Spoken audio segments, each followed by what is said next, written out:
Për masakrën e para 26 vjetësh në Pastasjell të Rahovecit, ku u vran 106 meshkuj shqiptar nga forcat serbe, qytetar të shumtë e lider shtetëror institucional bën homazhe te varrezat në këtë fshat.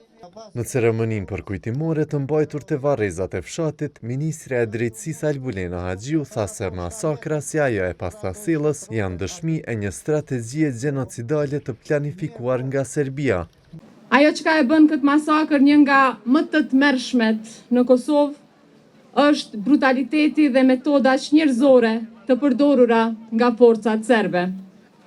Ata torturuan shqiptarët, i ndanë në grupe, vranë fëmijët para prindërve dhe gjyshërve të tyre, dhe më pas i ekzekutuan të riturit. Kjo ishte një strategji e qartë për shkatruar terror dhe shfarosje, për t'i torturuar në mënyrë njerëzore civilët, ashtu që plagët e luftës të mos fshiheshin asnjëherë. Në 26 vjetorin e kësaj masakre, presidentja e Kosovës Vjosa Osmani, përmes një postimi në Facebook, tha se do të kërkohet drejtësi për viktimat. Një qerek shekulli më parë, forcat e regjimit gjenocidal të Serbisë kryen krime të tmerrshme kundër popullsisë civile në Kosovë. Më 1999, në Pastasjell të Rahovecit, 106 burra, gra dhe fëmijë u vranë e u masakruan brutalisht.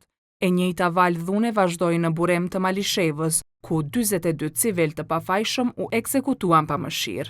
Por kujtesa jon nuk zbehet. Historia nuk mund të harrohet. Me përkushtim dhe vendosmëri, ne do të vazhdojmë të mbrojmë të vërtetën dhe të kërkojmë drejtësi për viktimat e këtij gjenocidi. Kryeministri në detyrë Albin Kurti ka kritikuar sistemin e drejtësisë në vend që, siç ka thënë, nuk ka bërë asgjë për këto krime.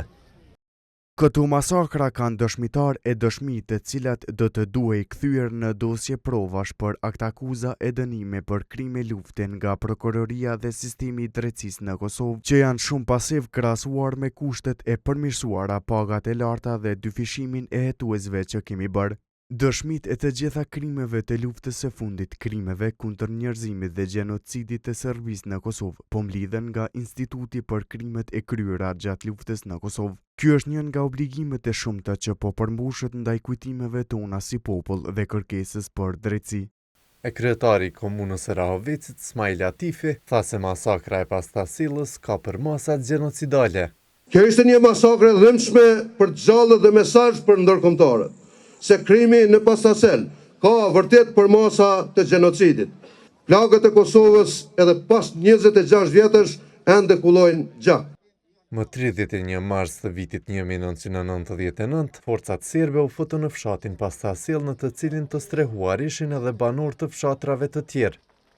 Nga aty grati përzun për Shqipëri e burrat i pushkatuan afër një përroji në fshat. Kësaj masakre i kishin shpëtuar 13 persona e 12 nga ata kanë vdekur pas luftës.